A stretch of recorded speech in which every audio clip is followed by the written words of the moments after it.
Okay, so I like to write short stories, and I figured it'd be kind of nice to take a second to go through actually my process of writing them. First, I generally like to just have ideas as I walk around. When I figure out, I don't know, some little inkling of an idea, maybe a what if or just some interesting thing that happens, I write it down in Google Keep. That's my step one. I'm going to guide you through sort of the process that happened with one that I've written and haven't edited yet. It started with this little note. Um, Story where the hero actually dies in the ordeal between them and the villain. Then the story ends up ditching the original protagonist, follows the murderer, but it starts to become a story about how sometimes you can be a side character in someone else's clearly much bigger story. What I do is on my website, Dayton Does Stuff, I like to create a lot of little worksheets that guide my creative process. So I have them for a bunch of different things. I come out with them every now and again. For this one, I did the plot twist worksheet, and I've already filled one out. And I ended up later calling it the town hero. But I put in a nice little title. I figure out this worksheet is called Plot Twist First. So I know that I thought of a plot twist already. So this one basically helps me wrangle that into maybe a more well thought out idea. Here it is, protagonist dies in the middle, classic when he finds a hideout. Then it follows the thief's story as the caravan picks up and skips town. You realize that their country committed a genocide against them after a food shortage is hit. This is more about the process, not about the story, but this sheet just guides you through what do people have to know to get the twist? How is this story going to start? Then I save that here in this is all my writing folder, and I put it here. See, it's all nice and neat. I sort of, maybe sit on it for a day, whatever, and then I end up writing the damn thing. And here it is.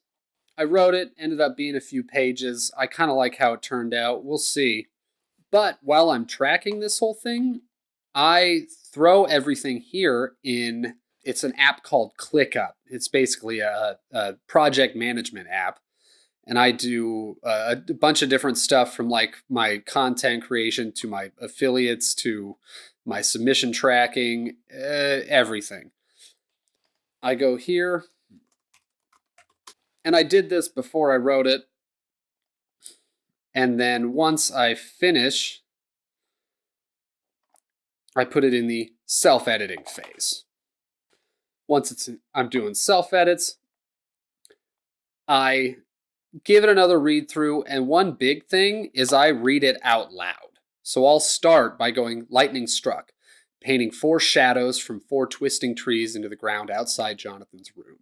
Something about them unnerved.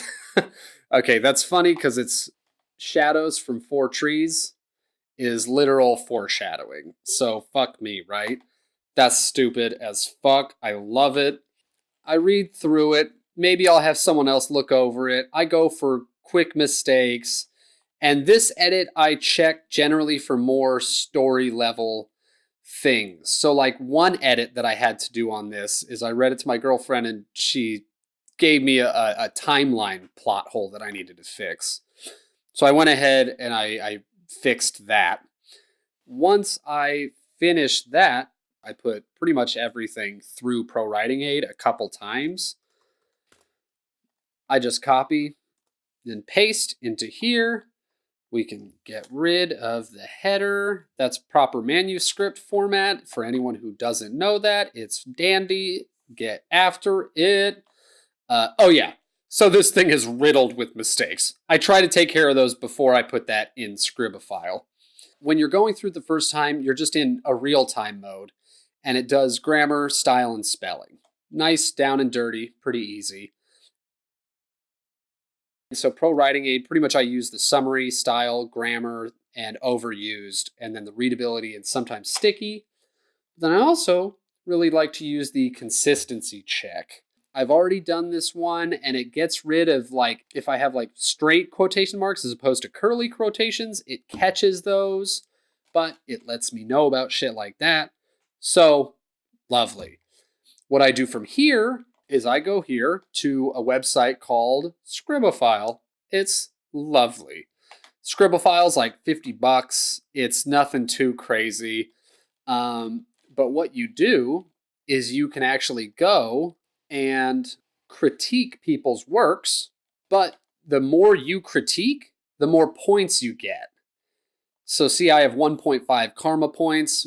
Once you get 5 karma points, you can actually post your work to get critiqued. And they'll tell you what the hell is wrong with it.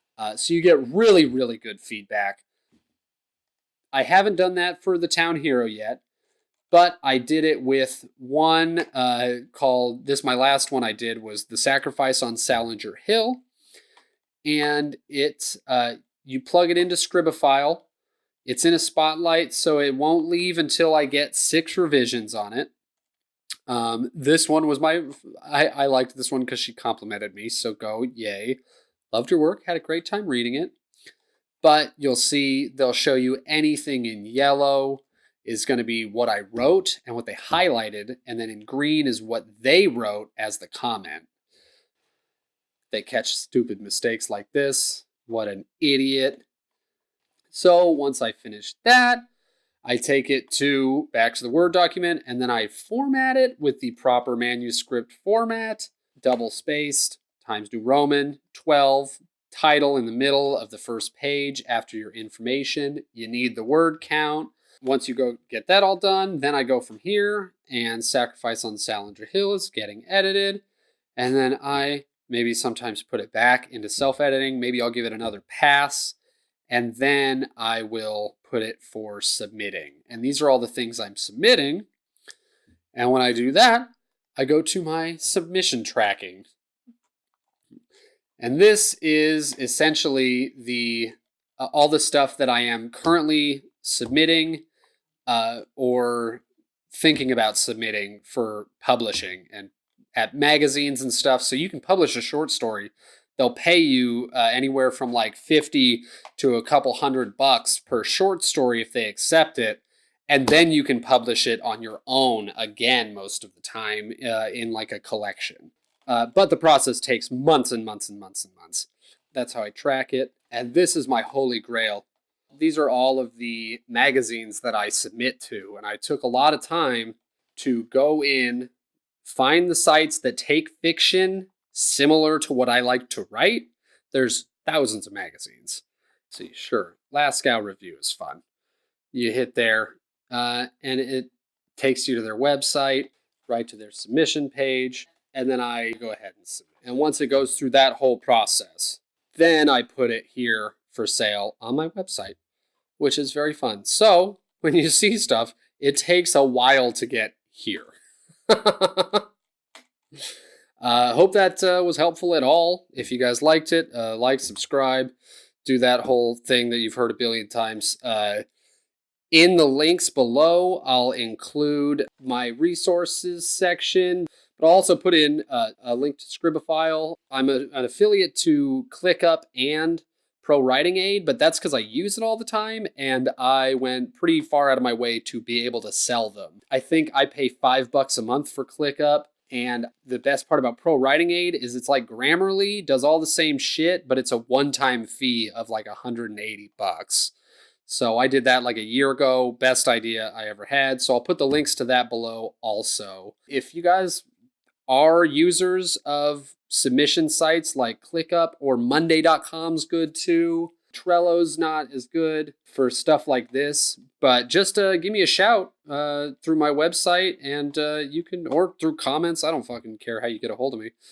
Instagram, and I'll help you go through and see if I can't slide this submission tracking sheet to you, because it's the best thing in the world. And that's it for today. Take it easy, guys.